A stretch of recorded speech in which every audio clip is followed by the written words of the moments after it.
Hey, good evening, everybody. It's Tuesday evening, Christmas Eve in 24.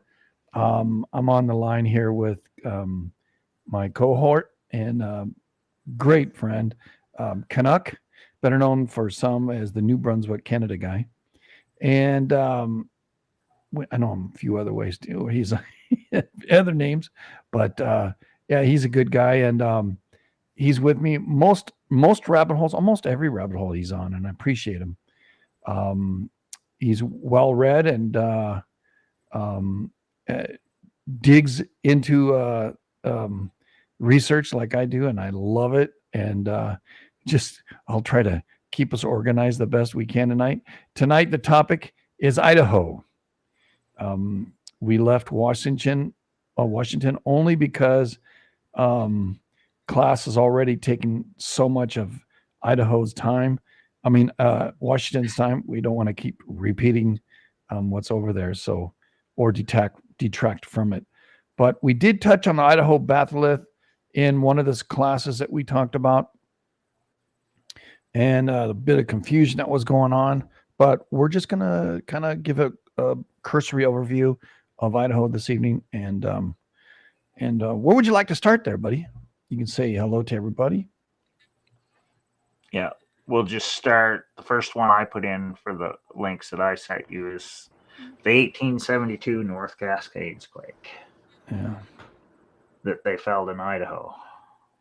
All right. So that's how we're going to transition from Washington. We're going to start in 1872. Yeah. All right. 1872. Let me share that screen for people. There we go. All right. And let me see here. Those people who are out there in YouTube land and Facebook and Rumble will be able to see this video. And it won't just be audio this time. There will be pictures, or I'll try to keep them all together the best I can. There's a lot to go through, so let's go right into it. Okay. This evening, we're going to start with the 1872 North Cascades earthquake. Go ahead there, buddy. Yeah. So this 1872 North Cascades quake was in eastern Washington, technically. So over by, what is that? Yeah. Not really too far from Nick. Because it would have shook them all up if he would have been there then. So it'd be central Washington, not eastern Washington. I see the map. Well, central to eastern Washington, really. Because if you look at the stuff on it, that's where it was shook the worst, basically. Oh, all right, buddy. Yeah, so anyway, I'm going to read about it. And this quake was in 1872 in December, so this time of year. And it just happens to be that it was the same year as the big Owens Valley quake. Oh, even yeah, 1872. You're right. Yeah, because the Owens Valley quake was in March. And do we have a size on this quake here? Go ahead. Just do the details. You got it. I'll read it. Go ahead, bud.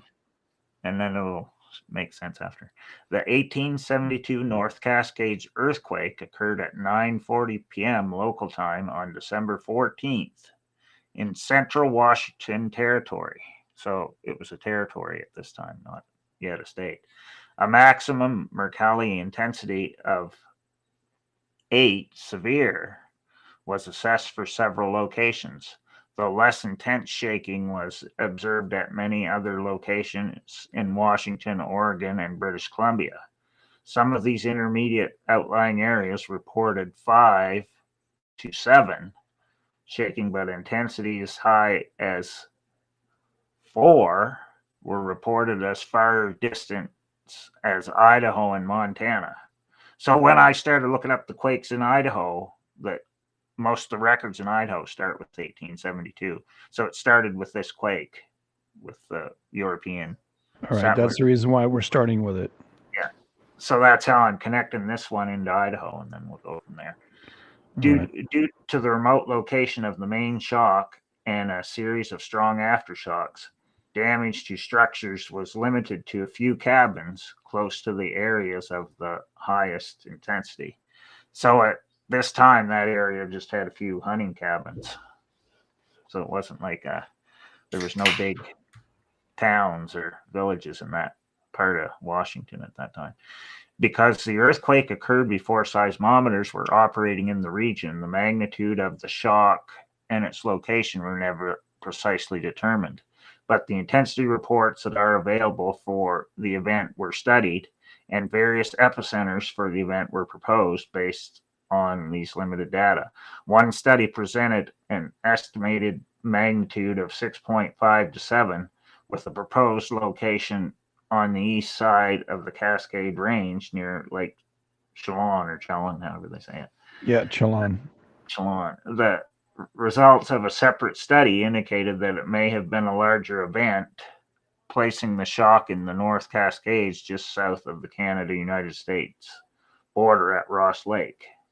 Now, the newest studies on it say it could have been as high as 7.5 if you. Right. I think it was on the NTAT fault, but okay, we'll go from there. Well, they know which one it's exactly on now. Studies. And I'm not going to go into that because we'll get too far down the rabbit hole. Okay.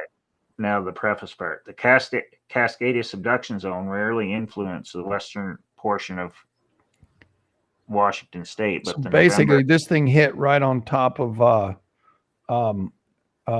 where Professor Nick is, or just a little bit north. Yeah, it's Wenatchee. Basically, Wenatchee. Yeah, because south of Mount Baker. It talks about like if you read the stuff on the actual quake, the detailed stuff, it actually blocked the river that goes through Wenatchee. Wow. Stuff fell down into the river and blocked it. So the people in Wenatchee who were there, whatever it was, a few log cabins or whatever, they come out and the river was all gone. Like there's no water in it. Yeah. So if you read the story about what happened there. Yeah, it's just, I guess, looking at the map here, I'm trying to find out where exactly it is, because that's kind of key with watching the rings kind of go out. And it's basically Wenatchee, Palisades. Palisades are right here. And Wenatchee's like right there. And then from here, Seattle and Spokane, right? So right between them, and then you have Princeton up here. So that's why I'm doing this with this. I don't know. Can I do it? Yeah. Share this tab instead. And so Allensburg would have been all. So I was going up here. Wait, what the hell happened? There we go. Princeton, right up in here. All right. Princeton right there. So straight down from Princeton, in between Spokane, and that leaves us right here. So right by the coulee, right by the NTAT right there, here. And so this is the region right here that had this big, giant quake. Yeah. So basically, in the latest stuff, it says it was like a 7 or higher. So you can get 7 or higher and way in there. Well, you can see at Helena over there in Montana, I mean, it shook from a 2 to a 4. And intensity. The intensity was a 9 there in the Chilean, right there in the city of Chilean and Washington, right between the two, Spokane and Seattle. So it's like central Washington. Princeton shook at a level 7. Then you got Kamloops shook as a 5. And these are based on eyewitness reports. People said, yeah, man, this is what happened. Because 1872 is a hell of a long time ago. So and when I read about the Idaho stuff, they basically felt it all parts of the state. Right.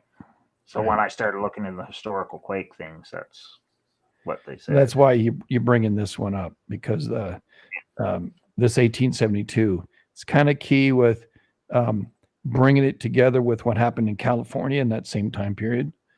The date on this one is December 14. Let me see what the date is. 1872. And you're going to see when we do Nevada and a bunch of the other ones, Yeah. there was quakes in 1872 too, leading up to this one. Yeah. See, in March 26th of 1872 was the California quake. So this happened in December 14. So what is that? March, April, May, June, July, August, September, October, November, December. 9 months later. And when we look up the Nevada quakes, you'll find that the Nevada quakes there was a bunch of them in 1872. Right. One started right before Owens Valley, like 2 or 3 days before, and then there was a bunch of other ones through Nevada in between these dates that we're talking about. But we'll see that when we do Nevada, but that's just a little preview. Well, I mean, there's a reason why we're doing it. And we're talking about it because, you know, they felt it in a large area. In Lone Pine, California, or basically Owens Valley, but also, trying to get to just the Nevada quake. Magnitude 6 on central Nevada, November, and more powerful earthquake in the Owens Valley in March. Yeah. So, in November of 1872, Nevada quaked. And March 26th of 1872, Owens Valley quaked. So I guess it was, So there's lots. So California went, then Nevada, then Washington. Idaho. Yeah, Washington there, because that's what the 1872 is. Yeah. So all of these are pretty good. Quake. It happened in Austin, Nevada. And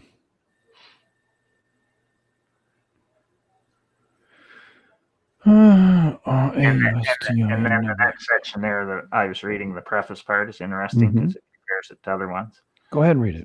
I can read that. The Cascadia subduction zone rarely influences the western portion. I think they mean eastern portion of Washington State. But the November 1873 magnitude 7.3 shock near the California-Oregon border may have been associated with it.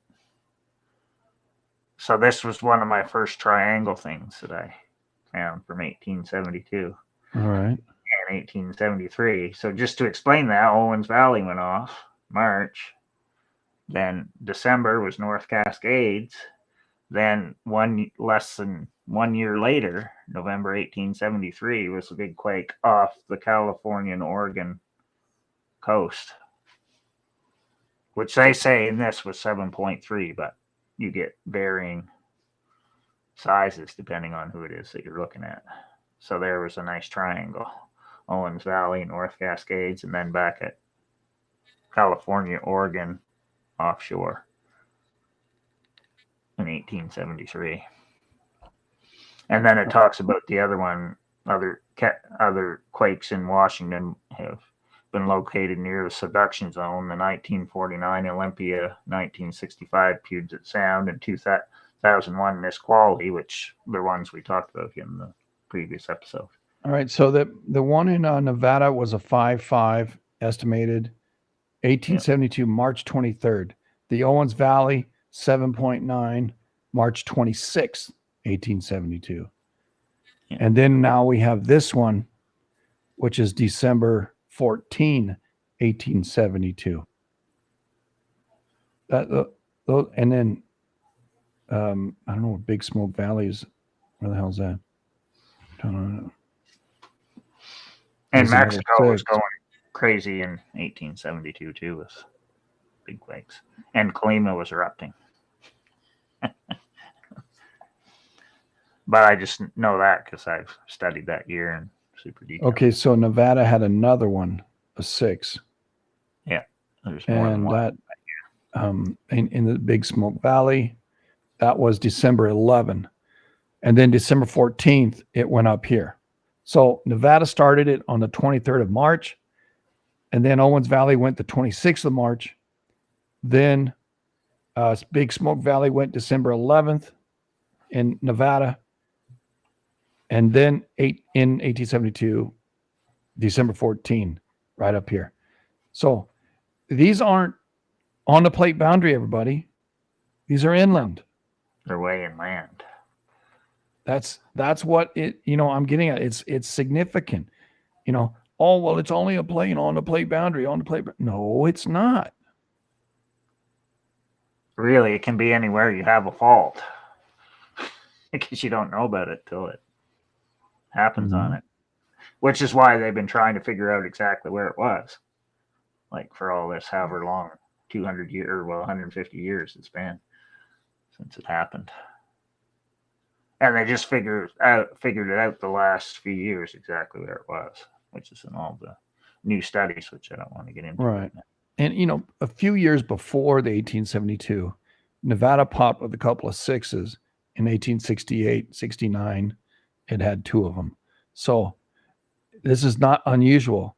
Now, I don't know what was happening in the Cascades at these times, but I'm interested to see just how much, like Lassen, really key for Nevada.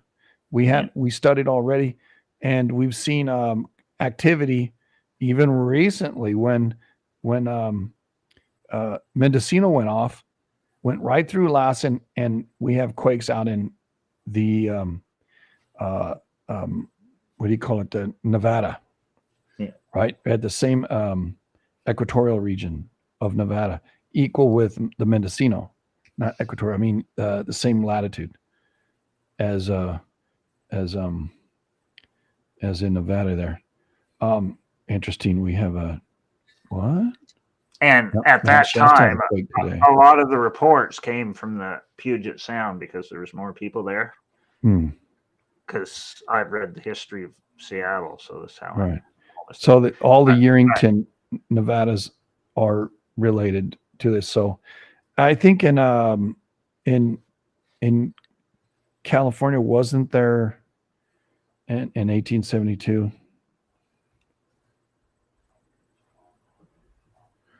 There was farmers and miners in Owens Valley. And that was it. Yeah. Because by then they booted all the native peoples out to Fort Tejon area, wherever it is there. Well, I think it.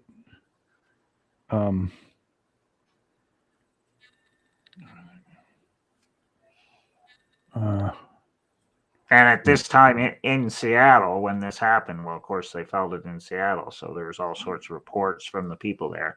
1872, Seattle was like a fishing lumber village. And they just elected their mayor. I can't remember what, like September of that year. The first mayor of Seattle was like September 1872. And he had a doozy to deal with, right? Yeah. So that's where they got a lot of the reports on it from, because that was the most populated place. Okay. There was, I think, I can't remember what it said. I think Boise had a fair amount of people in Idaho, but it wasn't like anywhere near as big as what it is now. Because there was different reports from like different places. Up by Lewiston, there was Idaho, there was reports, and a bunch of other places that I read. So in 1872, there were people around there, whatever it was they were doing, hunting or fishing or whatever it was. So like along the rivers and stuff. Yeah, Suarez, Mexico in 1872, and March 27th had a big quake as well.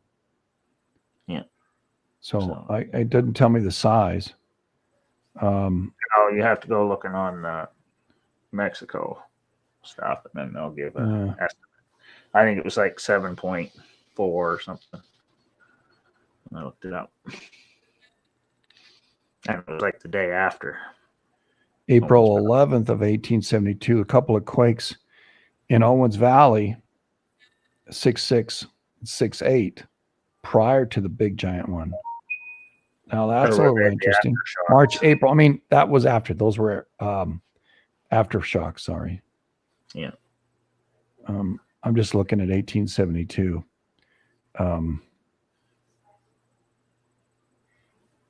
Because there's a big solar storm in 1872 in February that was second in power at that time to the Carrington event in 1859. But we've had other ones since that were bigger than it. Yeah.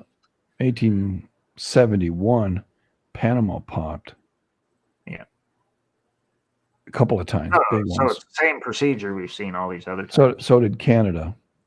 Yeah. And that was a 6.8 as well. So, and is that inland? Let me see if that's inland on Canada. Wait, I'm sorry, I hit the wrong one. On the East Coast, actually. Yeah. Yeah, that's the Quebec one. Yeah, I think that's one of the Charlevoix lakes. The Charlevoix, yeah, 6.5. Yeah. And that happened in October of 1870. And in Oaxaca in 1870 had a big one. So you can see how it's following the same procedure. Yeah, right. That's what I'm trying to develop here. That's the reason why we're looking at this.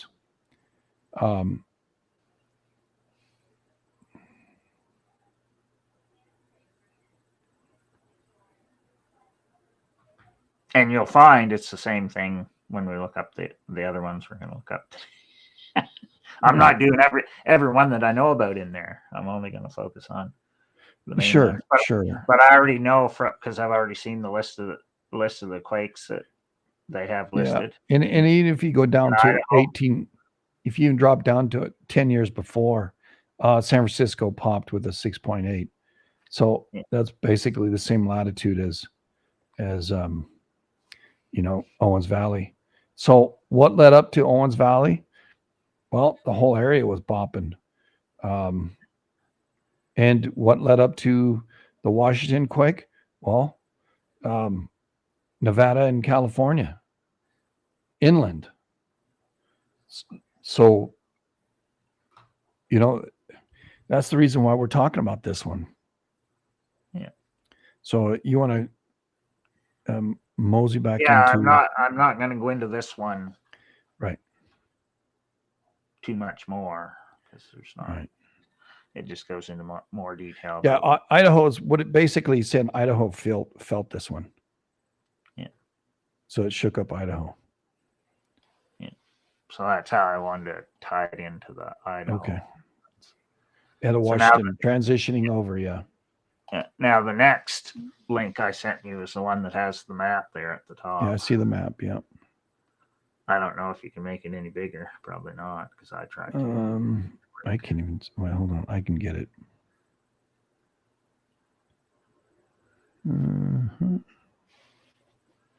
All right. Save. I guess it says those are all the earthquakes on there between 1880 and 1989 above 4, I guess it is, because the first one they have marked there is 4.1.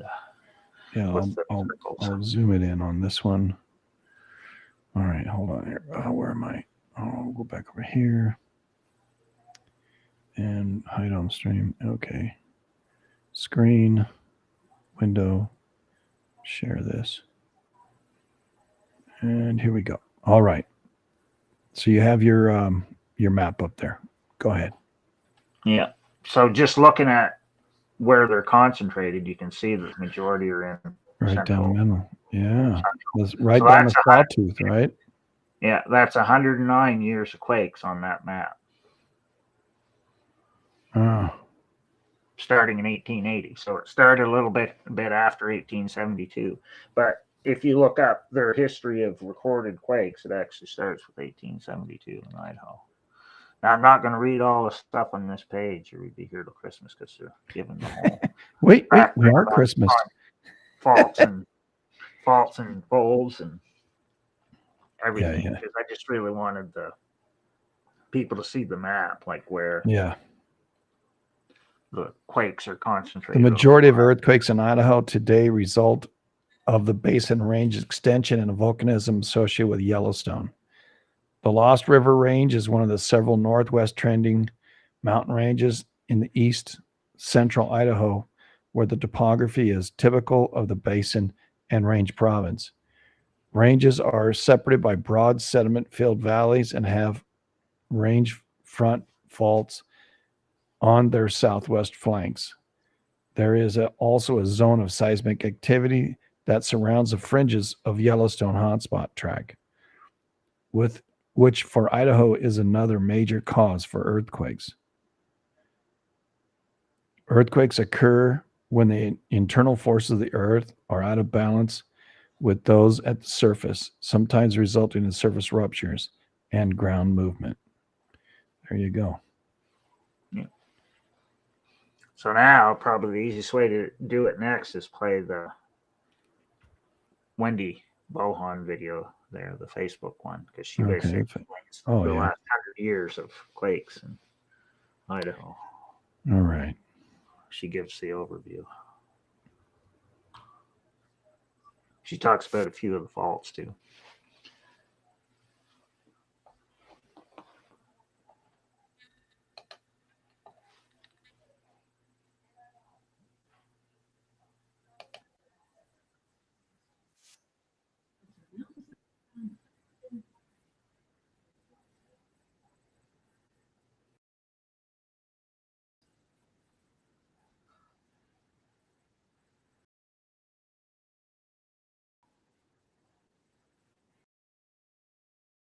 Sorry, I got to replay that again.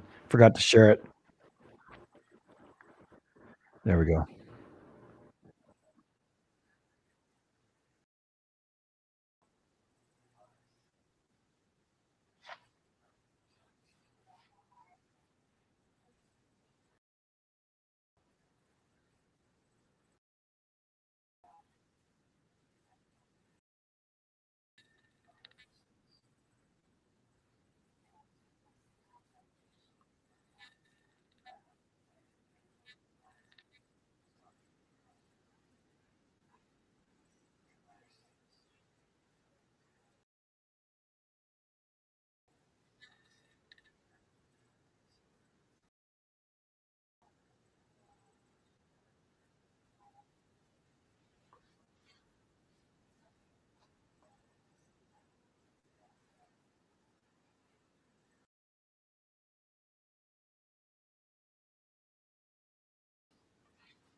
Yeah, incomplete.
Northwest to southwest trending too. Yeah. Well, it's interesting. Hopefully we don't get in too much trouble with that one, but she's great. You can find her. Let me see if I can. She's on Facebook. So give her credit. And she's on TikTok too. Yeah, she's a lot. Wendy Bohon, Bohon. And yeah, she's pretty good. I've seen her a few times. And I'll just say thanks. Wait, And she's oh, done like all 50 states, and it's been very recently because I think this one was like 3 or 4 months ago, this video. All right. So now we watch that. I don't know why Idaho Statesman's on my list. So you sent that. Oh, here how they compare the 6.5 quake. Yeah. So this article was right after the 6.5 in 2020, but it talks about like 100-year history of it. So it's pretty good. Okay. So it mentions all those years that like she showed in her video that was just a list of them. Well, this goes into more detail. So we're just going to read that one. It won't take very long. Go ahead. Because I gotta, I Yeah, gotta top. not use that one. Yeah, good. I didn't. Nobody got that. Yeah. All right, we'll see how that works out. Okay, so this article was in it right after the. All right. So 6.5 in 2020. Over 100 years ago, an earthquake shook Boise, damaging buildings and rattling residents, who ran out of their into the streets, according to Idaho Geologic Survey. It was one of the earliest significant earthquakes in state history, though it's unclear how strong the quake was. The Richter scale, one of the first means to measure the magnitude of earthquakes, wasn't developed until 1935. The Gem State is fairly prone to temblors, like the one that shook Boise on Tuesday evening, 1983. Quakes have been shaking Idaho for centuries, and the Ada County Office of Emergency Management says Idaho is the fifth most earthquake-prone state after California, Alaska, Nevada, and Utah, even more than Washington. Still, this earthquake that happened, the 6.5, in Idaho's most significant in record. On a moment magnitude scale, 6.5, the current means of measuring earthquake size. According to U.S. Geological Survey data, it would make it the second strongest quake ever recorded in Idaho's history. On only the Boro Peak earthquake, which hit near Chalice in October 28th of 1983, was stronger at a 6.9. So I got it mixed up. There was two quakes, 6.5 and a 6.8. Yeah, they're talking about the 6.5 in 2020. Right, in a 2020 quake. Yeah. My mistake. So hang in there. Records from the Idaho Geologic Survey show a handful of noteworthy earthquakes across the state in 1800s and 1900s. Most were sparsely populated areas, and which did very little damage. So they were down to like 2.5 and 4.1. In 1884, 6 years before Idaho became a state, a quake near the Idaho-Wyoming-Utah border caused considerable damages to homes in Franklin County. Others in south central and north central Idaho in the early 1900s and 1910s caused plaster to fall from buildings and broke dishes and windows. 1916 quake that sent residents rushing into the street in Boise. Experts advised against, by the way, was described as violent. Emma and Weezer and was felt in Montana and Oregon. Yeah, so just stop right now, Joe, because I got stuff to say about these dates. Okay, so, go ahead. 1884, that was the same year you had the New York City quake on the Ramapo Fault. Okay. And there was crazy quakes in Spain. Oh, in Spain? Yeah. And this is two years before Charleston.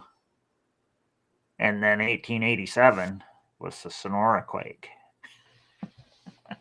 Right. So this is all like the same time period. All these other bigger quakes were happening all over North America and other places. Now the next one, 1916. Well, we just did a whole study on 1915. Mm-hmm. So Idaho shook in 1916 after the Lassen and Nevada quakes that were in. Right. Yeah, Lassen went off. And there's another connection too, right there with Washington, right? Lassen popping off and Nevada popping off. That's pretty interesting. Yeah, well, it So, gets better. Wait for the next section. 1940s. Yeah, just read that 1940 section. All right. In the 1940s, two earthquakes struck the southern western part of the state. The first in 1945 broke dishes in Idaho City and cracked plaster on Weiser. Records show that second in 1947 caused large cracks to form in a well-constructed building in Okay, Boise. now just stop right here. So look what years we're looking at. 1945, we just went over what We happened. just went through a lot of 1945, 1947. Yeah, and 46. we did 1946 the last, because that was all those crazy quakes in the Pacific Northwest. Mm-hmm. So see, it's the same thing again. And then after in 47 and 49, you had the big quake at Haida Gwaii. So see, all these things are all run together. So it's pretty funny. Well, not really, but well, yeah. In the 70s and 80s, earthquakes toppled chimneys and rocked homes in southwestern Idaho. The bulk of Idaho's significant seismic events have occurred in central Idaho, where the Lost River Fault is located. Tuesdays are the earthquake that happened in what is this? 80. Yeah, in 2020. Sorry. It could be traced to that area. Bora Peak earthquake also had an epicenter in central Idaho. 2010, researchers in Idaho University State discovered a fault nearby the Sawtooth Mountains. Yeah, I always think of the Sawtooth Mountains about when I think about Idaho. Pretty significant damage. Chalice area quake was Idaho's worst to date. The Bora Peak earthquake, now that's the 1983 quake. Yeah, so they're putting 1983 in there at the end. But yeah, I like they did that because it ties into what we're going to. Right. The two children at Chalice died, and they were crushed by falling storefront while walking to school, according to a Statesman report. And right here is when the whole thing fell on the kids. Gosh. Oh, man. Several others were injured. Buildings sustained extensive damage, including one building in McKay that collapsed. Timber caused wide rifts to open up in the ground. John Evans, the governor, declared state of emergency. $4 to $5 million in damage. It appears that 7 or 8 out of 10 buildings have been replaced since then. In Boise, several buildings were evacuated, including the Boise State University. A geology professor at the college was told Zuzo that the department's seismology instruments went way off the scale. They were sensitive, and so,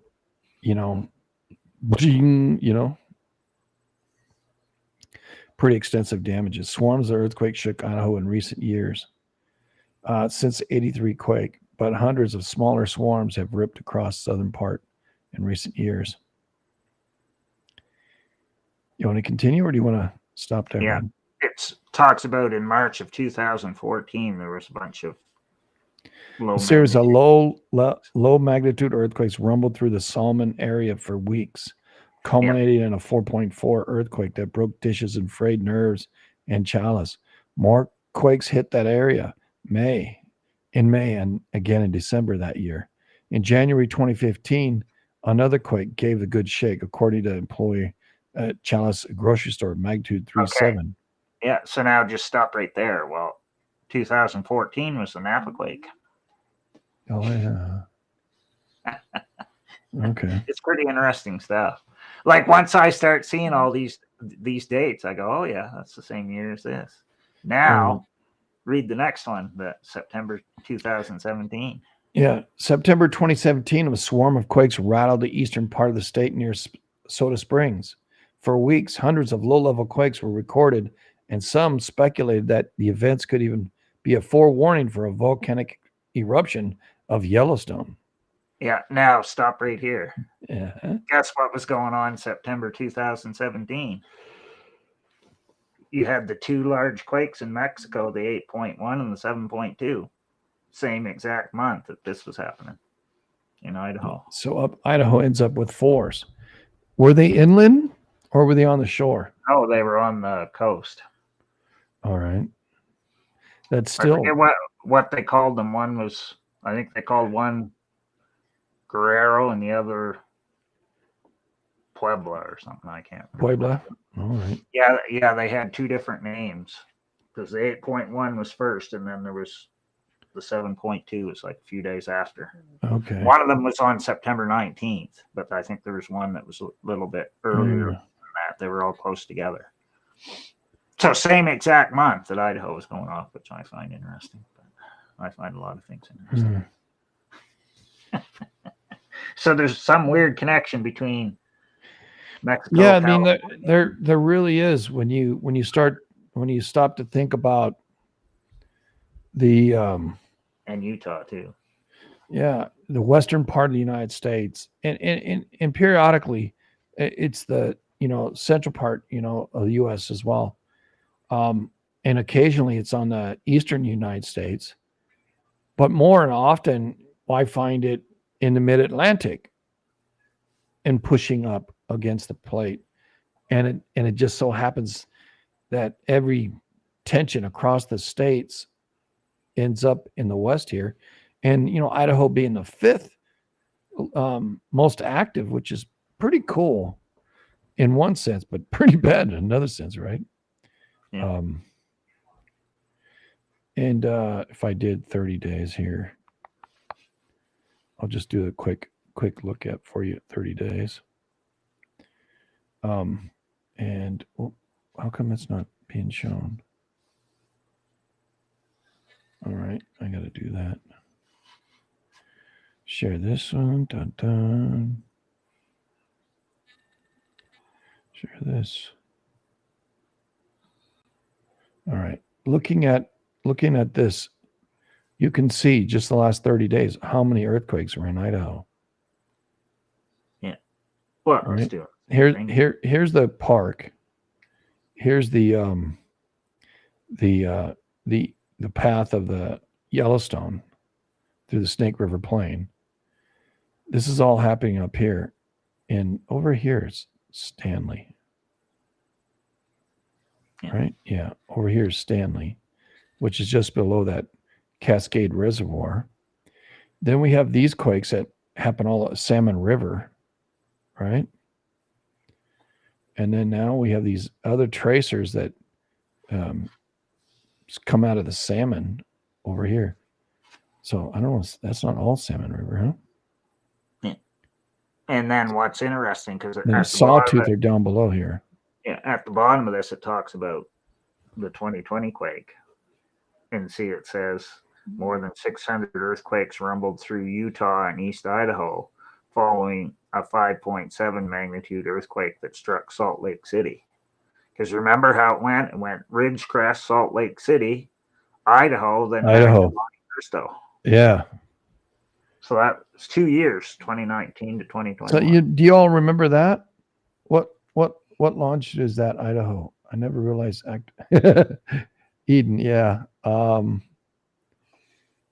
course, I know because I figured that out. Yeah.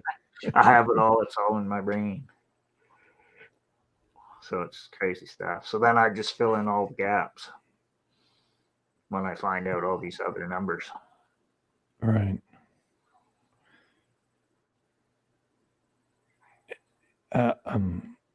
I have my thoughts about it. I think it happens from way below, then it cracks up on the top.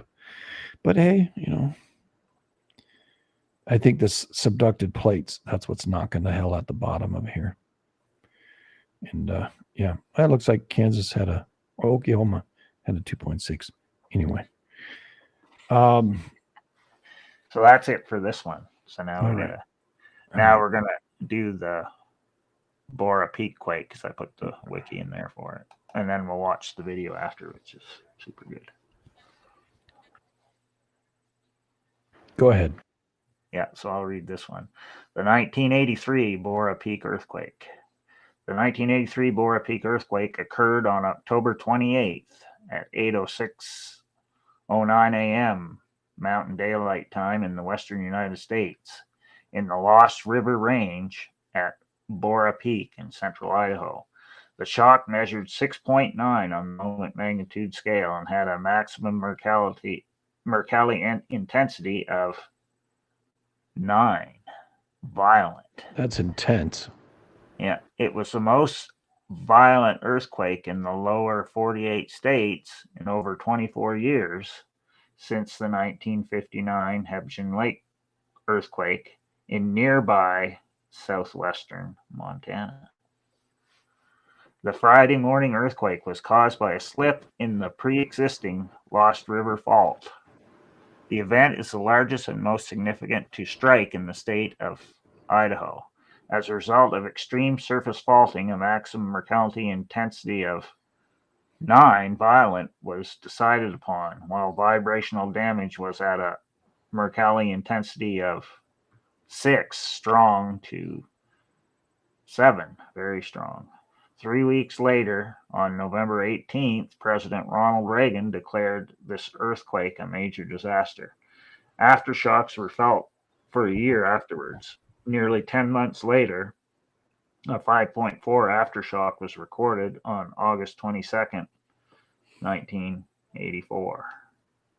The rupture caused clear surface faulting, a 21-mile, 34-kilometer long northwest trending zone of fresh scarps and ground ruptures was present on a slope of the Lost River Range.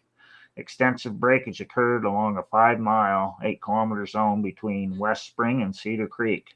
Ground surface was literally shattered into tilted blocks, each several meters in width. These scarps were as broad as 330 feet. The ground breakage was 60 miles, 100 kilometers, and the throw on the faulting range from 1.6 to 8.9. So they're saying that the scarp was created 330 feet. Yeah, in some places. He showed in the videos you'll see. Okay, it'll show. All right. Yeah. The ground breakage was 60 miles, 100 kilometers, and the throw on the faulting range from 1.6 to 8.9 feet. Now it's talking about the same damage that we read in Already the other discovered you? Yeah. All right, we're going to watch that video now. Yeah, the video's pretty recent. I think it's only 3 or 4 years old. So you can still see all the evidence of it now, like he explained. And this video is from the Geologic Survey. Yeah, it's pretty good because he explains the whole thing. Cool. It's really good. Hi, I'm Zach Lifton, hazards geologist at the Idaho Geological Survey. This video is a virtual field trip to the site of the 1983 Bora Peak earthquake. Bora Peak is just over my right shoulder here, and it's the highest point in Idaho at 12,662 feet. It's no coincidence that there is significant seismic activity associated with the tallest mountain range in the state. Charles Darwin recognized that earthquakes were related to mountain uplift. In 1835, Darwin was visiting Chile when the magnitude 8 Concepcion earthquake struck. He experienced the shaking and witnessed the evidence left behind, particularly the uplifted shorelines. Darwin realized that earthquakes build mountains, and we are seeing the same process here in the Basin Range.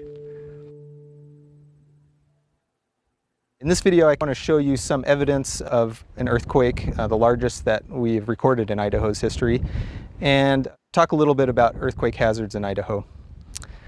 The earthquake left behind a really well-preserved and easily accessible fault scarp, which you can see as a sharp white line at the base of the slope behind me. You can visit this earthquake scarp where it crosses Double Springs Road, Rock Creek Road, Birch Springs Road, or Aronson Gulch Road, which are all accessible from Highway 93 north of Mackay. These mountains are here because tectonic forces have been stretching out the Earth's crust, breaking it along faults and causing large blocks to tilt up. The tilted blocks make up the mountain ranges, and the gaps in between get filled in with sediment and become the valley floor. This pattern of geologic expression is called the Basin and Range Province. The magnitude 6.9 Bora Peak earthquake occurred on this section of the Lost River Fault on October 28, 1983. It was the largest earthquake recorded in modern times in Idaho. It caused about $12 million in damage and killed 2 small children in the town of Chalice when bricks from a building facade fell. The Bora Peak earthquake created a 34-kilometer long ground rupture called a fault scarp. At its maximum, the fault scarp from this earthquake is 2.7 meters high. In addition to the fault scarp, the earthquake also produced some really dramatic groundwater effects down in the valley, including sand boils and artesian springs, which changed well levels across the entire region. Fault scarp is the surface expression of a fault rupturing the ground surface. And here it's expressed as a steep slope between 2 flatter surfaces. I'm standing on the lower surface. The upper surface is also about the same slope here. And when the scarp forms, it's typically nearly vertical, or it can be.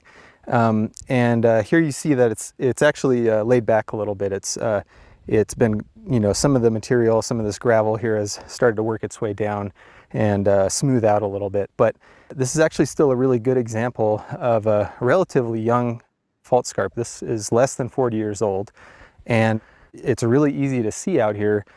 It's really light colored because the gravel and cobbles and sand and silt are exposed.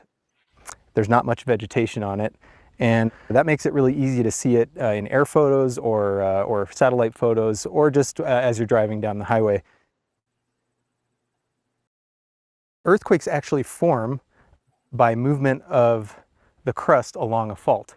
And so there's several different kinds of faults that create earthquakes. This fault and many of the others in the Basin and Range are normal faults. And so let's take a look here real quick at what that means.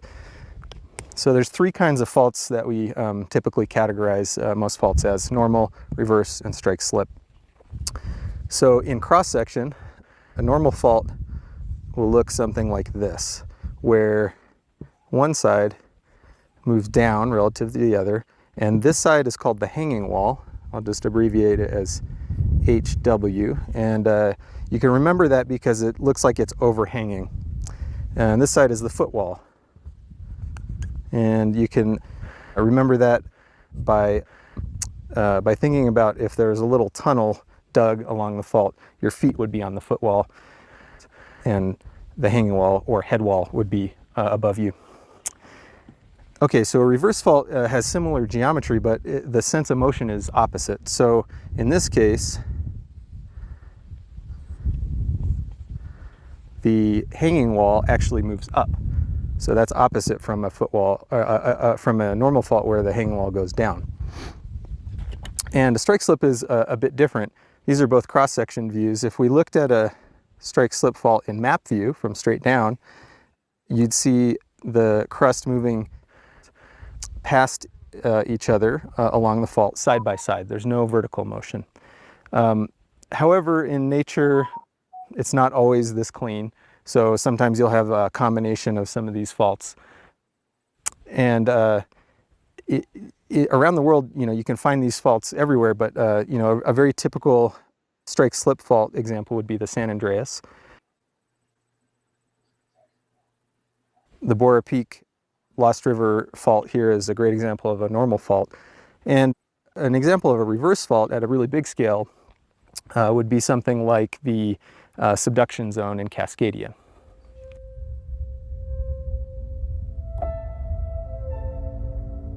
The Lost River Range is located in a pretty remote part of Idaho, which makes it all the more amazing that 4 eyewitnesses saw this fault scarp rupture the ground surface.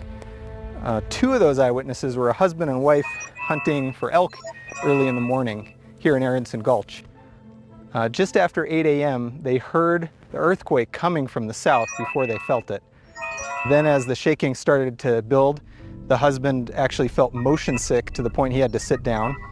And just as the 30 seconds or so of the strongest ground shaking was subsiding, they saw practically in front of them this fault scarp rupture across the landscape like a zipper from the northwest to the southeast. And it formed this 1.5 meter tall scarp that we see here today, preserved pretty well in the landscape.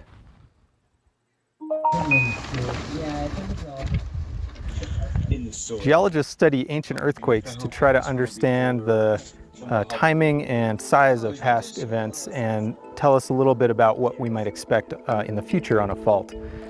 This field of study is called paleoseismology, and it's done by digging deep trenches across the fault and looking at the stratigraphy or the layers of sediment within those trench walls.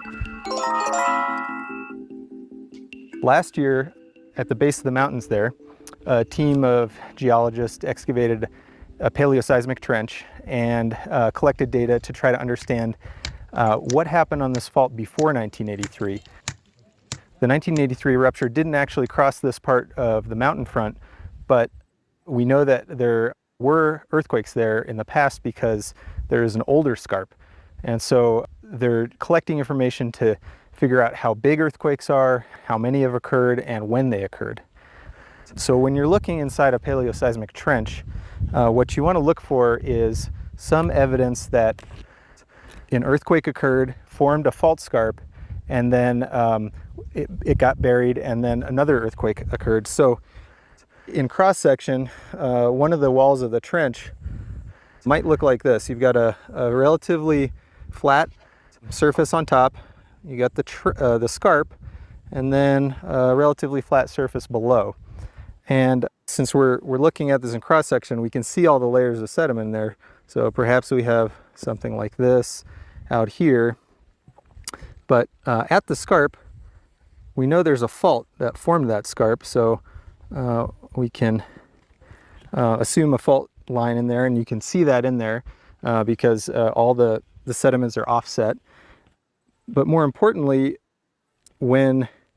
after this scarp is formed, some of that material erodes down and fills in on the lower surface. So it starts to look like this. And you end up with a little triangular package of sediment that's called a colluvial wedge. And in this case, this colluvial wedge is basically at the surface, but when you dig down, you can often find these colluvial wedges buried.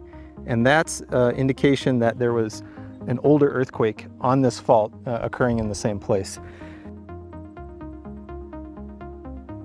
In this case, we know there were 2 earthquakes, and geologists have several techniques for actually getting an age for when or for how old these sediments are. And one of those is through carbon dating, radiocarbon.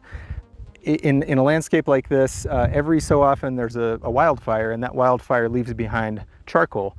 And charcoal breaks down, gets mixed in with the soil, and gets preserved in these colluvial wedges. And so if you can find some charcoal, even microscopic sized pieces, those can be dated pretty precisely, and it gives you a pretty good idea of when that colluvial wedge formed and therefore when that earthquake might have occurred.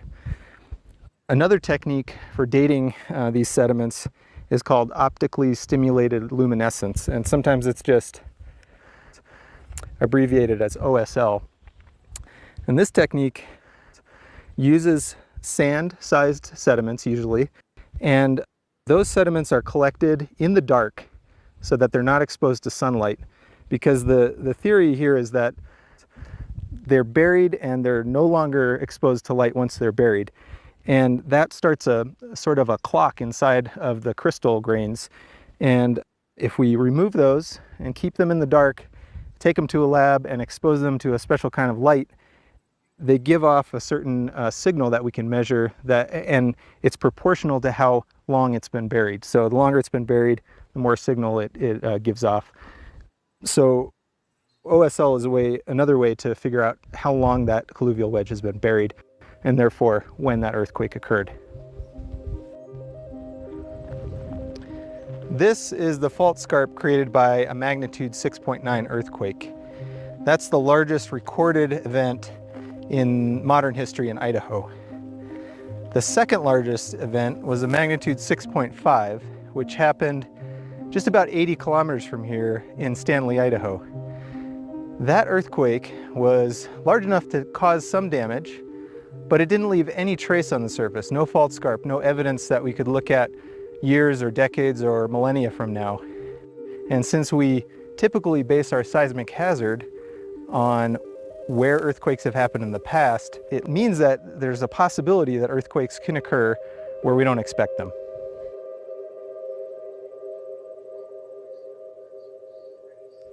Our understanding of seismic hazards relies on finding evidence for past earthquakes. In this virtual field trip, we showed you a lot of clear evidence for the Bora Peak earthquake. We can't predict earthquakes, but we can still learn a lot more about them. And the best advice is to just understand that you're in earthquake country and be prepared for the next event. Thanks for joining this virtual field trip. Well, that was pretty knowledgeable on that. I enjoyed that one. Yeah, it was a good one because he explained how they did the trenching too. Because I haven't seen one like so far a video that explains it the simplest way, which is what he was doing. So well, yeah, that's kind of what we're trying to do here all the time. Anyway, try to get the most simplest, way to convey these things to people, and Idaho's pretty busy. And now you want to talk about 19. We already talked 83, didn't we? We already talked about 2020. Well, we never did. No, we never really did 83 yet. But you're going to see how it goes. All right. So what's the month of 83? It's the 6.9. Later in the year, so it was all right, October, I think. All right. So we'll do January. Okay. You can see it just going from the start. Right. Starting in January of 1983. There's Greece, 7.0. We're doing it live just so Joe can be excited. Right? Bolivia, 6.3. Mexico, Oaxaca, 6.3. February. Guano, Alaska, 6.5. Chile, 6.9. All right, down in the south, eh? March, Venezuela. All right, so it's in the interior, 5.9. All right, so that means the Caribbean plate's bouncing. There's Greece again, 6.4. Dang it. There's Colombia. See? Yeah. Venezuela, Colombia, both 5.5. April. Costa Rica comes in at a 7.1. Bam. And Peru comes in at a 7. Uh-oh. What's going to happen in 1983? California, 6.7. The Coalinga quake destroyed 8-story building in Coalinga. 94 people were hurt. 1983, Coalinga. So Coalinga, Bora Peak are same year. Yeah. And they're not far off, 6.7 and 6.9. That Coalinga, is that central part of Cali? Yep. Yeah. Central part of Cali. All right. And we're continuing. About that in one of the other episodes. Yeah. Costa Rica came in at a 6.5 again. Alaska, 6.6. Oh man! So the bottom and the top coming out. There's Greece again, 6. Look, can't get away from Greece, man. It's a weird place, but it always happening when United States. Tiklik or Tadalik 6.4 in Alaska again. Chavez came in with a 6.3. October, Chile had a 7.4. Sandwich Islands on a 7.2. Then Idaho 6.9. All right, let me look at the map. down here.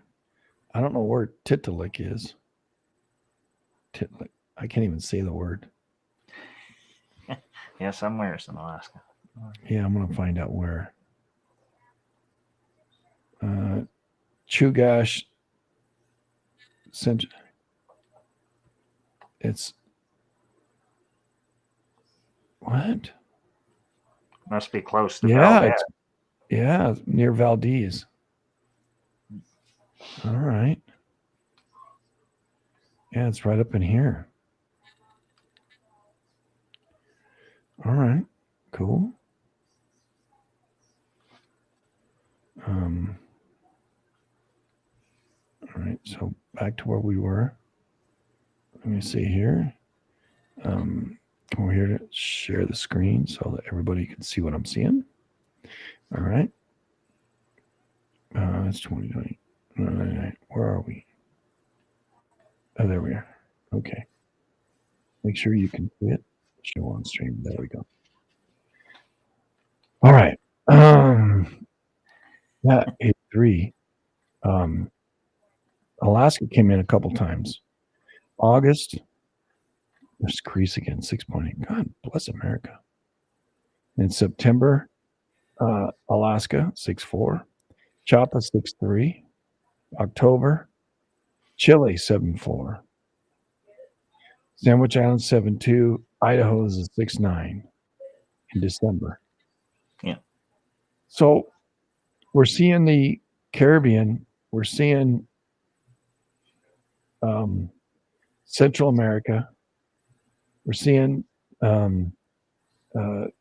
both Colombia and Venezuela popping. Peru too. Peru popping. And Alaska going big. And Central America, and it's not on the bottom of that list because they leave off November and December, but there's a big quake in Guatemala in December 2nd and 7th.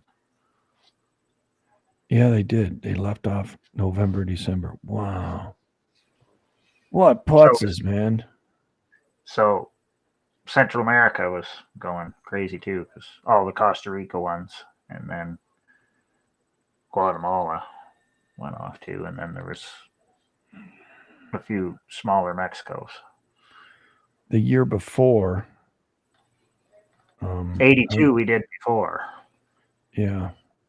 Because that was the year to that I got December. 5.8 where I am. All right, December. Cuba had a 4.5. Chile had a 6 in December. November, Peru 6.7, Ecuador 6.6.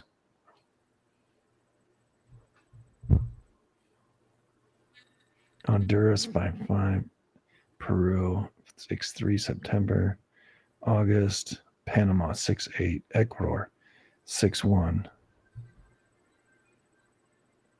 Yeah, when you see the western or the eastern part of the Pacific Plate and all the other adjacent, I mean, there's a Salvador 7.3 and 6.9 Oaxaca and both Oaxaca. And what the hell is going on in June? Oh my gosh.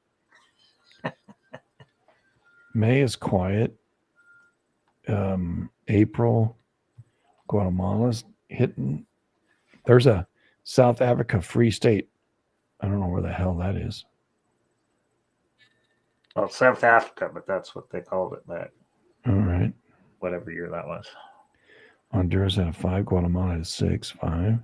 Thank you. Peru had a 6.1 in March. Moving my way toward January with your birthday, and Canada, New Brunswick had the 5.4. Yeah. So what led up to that one? What led up to that Canadian quake? Iceland going. Hekla was erupting, and there was 2 quakes in southwest Iceland that were 4s, but they were 400 kilometers deep, which is highly unusual for Iceland. Rat Islands, February. And they were in the summer of freaking 81. South Africa. July 81. Greece. Oh my God, Greece again. Shit, Because Greece was home I'm 8 pretty turn. much convinced all the Chile East Coast 6-2. quakes come from Iceland. That's where they originate. Southern Cal pumped. Westmoreland. That's Los Angeles, right? Yep. Just north. No, that's actually down by the border. Imperial Valley. Imperial Valley, yeah, 5.8, 1981. I don't remember You it. see, all that's leading into the Mexico City quake in '85, and then all the other stuff that Ecuador, happened in California in 4. '86, and '87, and '88, 89, and Peru, 92, and 5.2. 94. It's all crazy.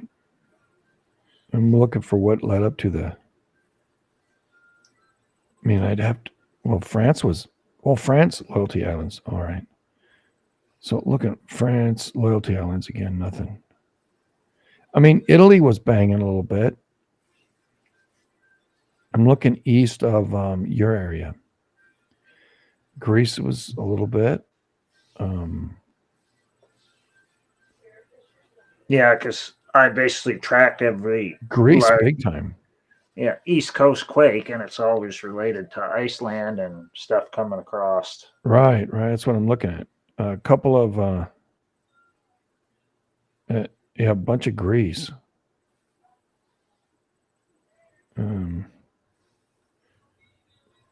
As I scroll back down here. And since Iceland's been erupting since 2021, we've had all sorts of 4s and 5s on the East Coast of U.S. Right. So it's doing what it does. Eruptions in Iceland Carrera, make East Coast quakes. 7.3. That's what it does. Historically, it's usually, for me to get a quake here that's Egypt had a 5.3. notable, it's usually Hekla, and then everything else on the East Coast is. Well, also the 1755 quake. Egypt was a player on that. Turkey was a player, or Israel, and Italy, and then it went out, and we saw that. So Egypt has a 5.3 in November, and you said Hekla was busy too, right? No, Katla that time. Katla. In 1755. How it went, there was a 7 in North Iceland off the coast. Well, I was looking up how come the New Brunswick happened. So, well, from what I can trace, it's from Hekla was going off then, because it was erupting 80-81. Okay, right now there's a volcano up there that it's seismically active, but it's not erupting. It hasn't erupted in a lot of years, more than 800. And they're concerned about it. It's in the central. It's their largest volcano there in Iceland. Yeah. It's been getting some interesting seismic activity. I can't remember the name of it. Yeah, I'm brain dead right now. It's not Hekla, but it's got a big long name.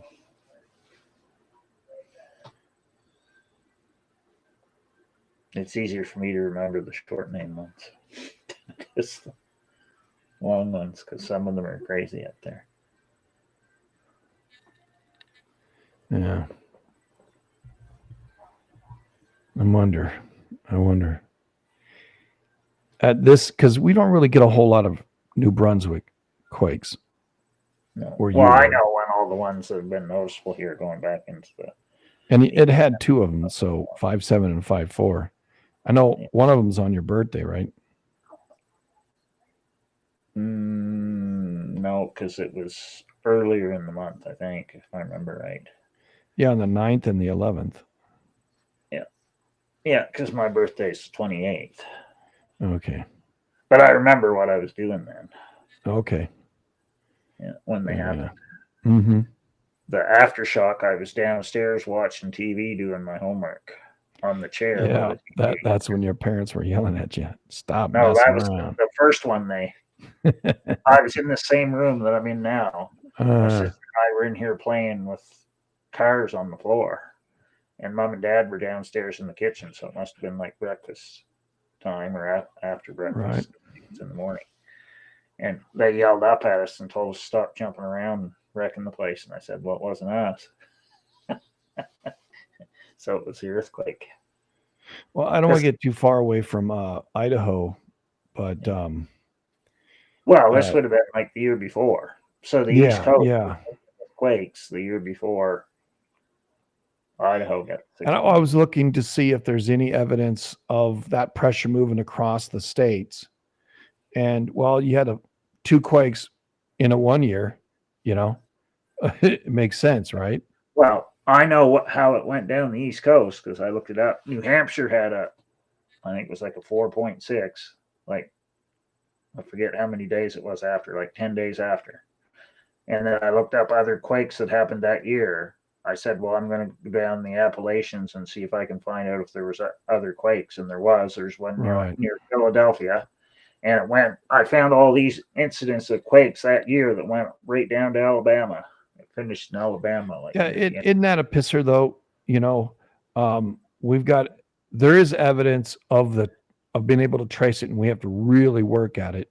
And that's when you kind of did that from New Brunswick, and going down the coast. I talked to other people that found the same thing that have been studying quakes on the East Coast, but they're not as crazy as me that keep saying it over and over. Yeah. But I found it with everyone that's happened on the East Coast that I know about.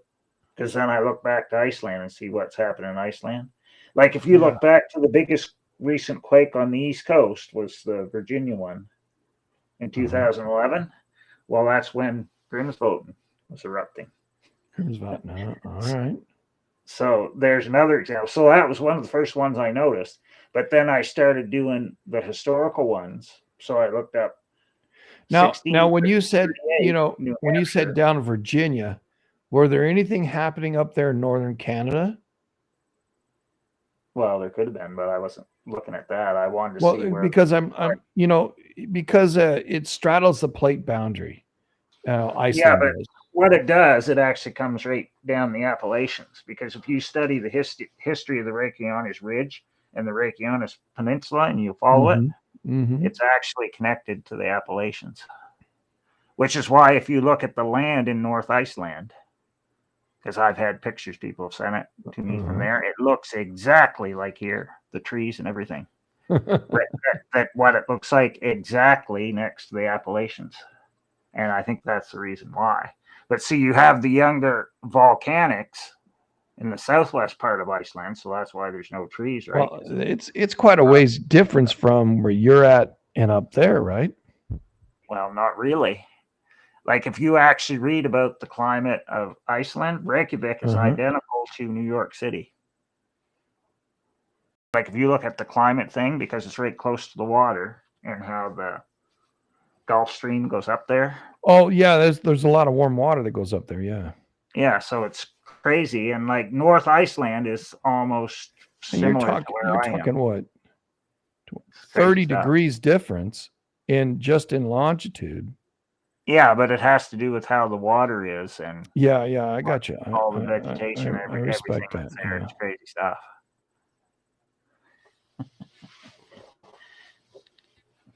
And it's weird because I've studied on the other side, La Palma. La Palma on the opposite side, the one that's facing Africa, is exactly like Nova Scotia. Because I went to Nova Scotia, and I was there for 5 years, so I know what it looks like. Well, I had people send me all this stuff of La Palma on the side facing on the other side of the volcano when they drive through the tunnel to the other side. The climate on the other side is almost identical, like how they get rain and stuff. Well, not so much snow, but and all their vegetation, they have like maple trees that are like a larger version because they get more rain as what's in Nova Scotia. And if you read the history of Nova Scotia, when it actually was made, it was over where Morocco is. So really? Like, yeah. So is Nova Scotia part of Canada or no? No, it was originally made in Africa. Well, and it's a break off. It's like where I am. The train I'm on is actually from Africa. It was an island off Africa. So St. Pierre and Magellan there and Prince Edward Island and Nova Scotia are all part of Africa. Yeah, that's where it came from. There were islands that were over there, just like La Palma that's there now off the coast of, well, they called it whatever, Gondwana back then. And like where I went to university, Katy University there in Wolfville, Nova Scotia, the Bay of Fundy's there. And you have all these tall things, which I didn't know what it was back then until I got into all this geology stuff, but it's all ancient volcanics.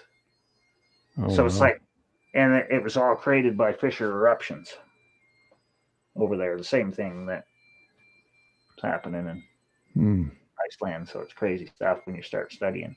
And there's actually all these islands that are in the Bay of Fundy are actually volcanoes that aren't active anymore, but they came up out of the water, and that's how the islands got there. Well, that's pretty cool, actually. So it's crazy stuff if you actually study it. And then there was groups of islands, and they've given them all these different names because they call it Avalon and all these groups of islands, and those came in and smashed into the eastern side of North America. So see, with Nick, we're focusing on the western side, but correct. If you study the east, it's the same thing. It just happened longer ago. So you have all these terrains that smashed in that came from out. Well, it goes back to whatever ocean it was there before, the Iapetus or whatever they call it, ocean. This was before the Atlantic. Well, in Idaho, there's a series of thrust faults, that's like one side pushing up on the other side, which is the larger portion of the United States, pushing up on Idaho, which is blocked up because of the mountain ranges in Canada. It's attachment to Canada. Seems like Canada's like a big old, lineman or something. It stops going north, and it stops the stuff coming west. Well, it's the same thing here because the St. Lawrence is one of the suture zones or where stuff smashed in, right? And so is where I am, the Appalachians, because I'm at technically the foothill of the Appalachians. And that fault that the 5.8 was on back in 82 goes right by me. All right. Just a little bit. It's northwest to southeast then too, right? What you're saying? Yeah, northeast to southwest. Yeah, because if you look at most of the ones on the East Coast, they're the opposite way. But they still work the same way. But this one's not. Yeah. This is like the ones out here in the west, northwest to southeast. That's pretty cool. Well, there are ones that go the opposite way in other places too. Right. I've seen those northeast to southwest, which to me is how you identify the limits. Yeah. It seems to be that way. So it's crazy stuff. Yeah. But now we're way off track, so we got to get back. Yeah, I hit the freaking wall, dude. I'm just we all know. Yeah, we all know about the 2021 because most of us remember that. So. We were here online right after Ridgecrest. Yeah. Yeah, so we know the lead. We know what led up to it. Yeah. So it went Peru, then Ridgecrest, then Salt Lake City, then Idaho, then back to Monte Cristo, and then back to Antelope Valley was the 6th, whatever year that was. I think that's pretty damn crazy, tell you the truth. If you're just doing the big ones, right? Because you had Lone Pine in there too. I think what we'll do is we'll hold it here, but I want to get into the transition from Idaho into Utah with a little bit of that Wyoming stuff, because on the screen, which Twitch can see, there's the Paris Fault, the Meade Fault, Crawford Fault, the Absaroka, the Turnip, Hogsback, all those kind of start in Idaho, swing through Wyoming, and end up back in Salt Lake City.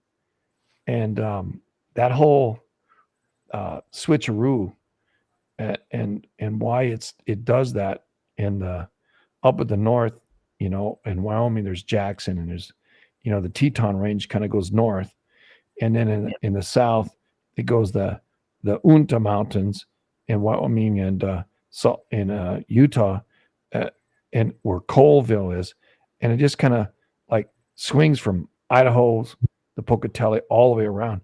I think it's interesting that it's doing that, and there's got to be a reason why, and I think I want to discover that, and then bring that into the next one, and then we'll go on to the following after that. We'll see. It's also intermountain seismic zone, and that's kind of what we'll be focusing on. Yeah, I don't really want to do the park. That's in Wyoming anyway. Well, it kind of goes around the park, but yeah. Well, the park. Well, on this map I'm looking at, and at Twitch can see that we're southwest of the park, the southwest corner of Wyoming, and because the Snake River Plain cruises through there, and I guess the park is right there. Huh? Oh, no, it's north of Tetons anyway. So the Snake River Plain cruises right through this stuff at the top, and it's kind of interesting how the burn mark of Yellowstone kind of stopped everything, and it doesn't seem like a whole lot of faults traverse through the Snake River Plain. Just on a cursory look, I'm not sure. We can discover that. The plume is still going. Eventually, it's going to end up in Saskatchewan. Yeah. It's going to cross over the border. Unless the plume that they're talking about is not a plume. It might just be a big old vat that's down there that it's hot and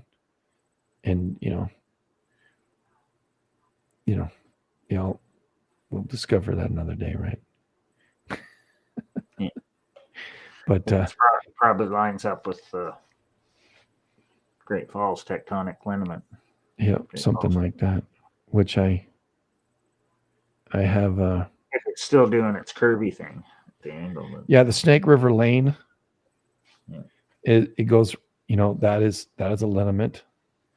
The Great Falls tectonic zone leads right into Salt Lake City from Wisconsin, and crosses South Dakota and the southeastern part of Wyoming, and the Great Lakes tectonic zone. There is a paradox uplift in a St. Louis Wichita lane that goes right into this portion of Utah. A lot of it goes right into it. The Olympic Walla Walla comes right into it.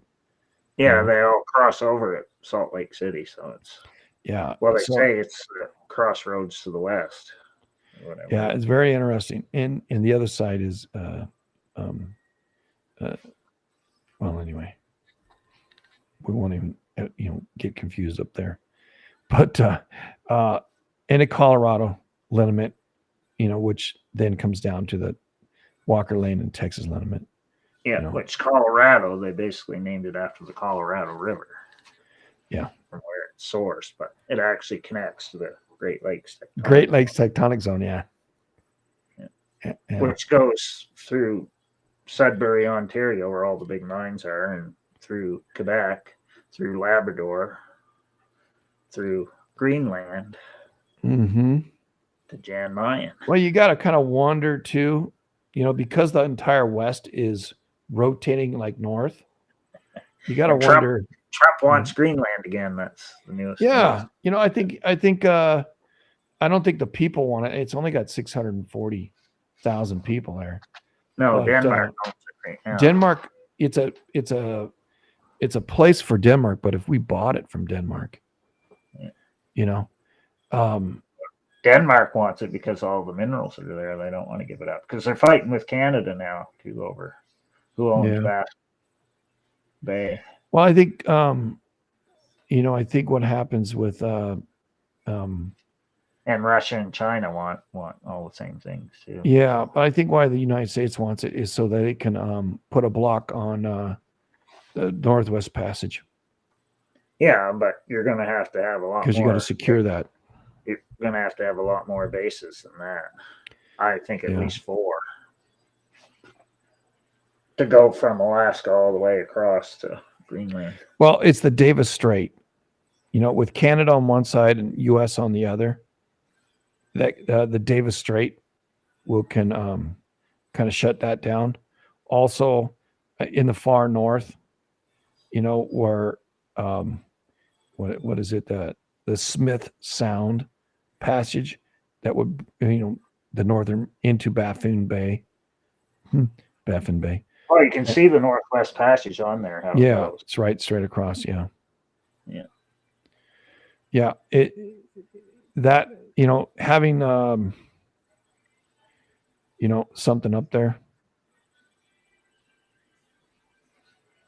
United States range. What? Yeah, it would be Denmark would be good to sell it. Make some money, baby. Ain't helping you none. But who knows, right? Denmark's just a little tiny thing. Well, you can do what the Chinese do. Start shipping Americans up there. And then, hey, there are more Americans here than there are anybody else, so we're going to claim it. Just like the Russians did, just like the Chinese are doing. Chinese are doing to Russia. They don't even know. They're going to lose a big portion up there in a Lake Baikal area and along the Sea of Okhotsk. China's expanding, Well, yeah, China's going to end up taking probably half or more of Russia because the EU is going to take all of the Orthodox part of Russia. And the rest are all Russia right now is 100 Orthodox white Russians, and the rest are 250 million Muslims, which are all the states in between going across to China, which are all Sunni Muslims, same as Turkey. Yeah, the end of the world. So it's fun stuff. Yeah. So after they're done with the Shia Muslims, then you're going to have to deal with the Sunni Muslims. Yeah. That's how it's going. You know it. So right now the Shia ones are the main target, but that's only going to last for a certain amount of time. Yeah. I saw that. I heard the rocket alerts. I went up there and looked at them. It looks like they shot them down.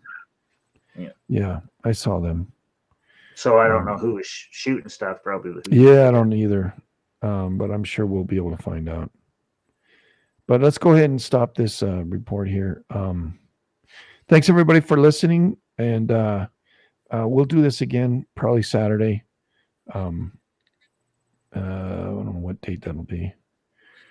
28th of December, and that'll conclude Oregon and Utah, or northern Utah anyway. And we'll try to get a little better grip on things. But because Christmas is tomorrow, we kind of did it a day early. Yeah. And we'll do a little bit more into it. So part 2 tomorrow on Saturday. All right, everybody? Thanks. Love y'all. Remember, don't get none on you.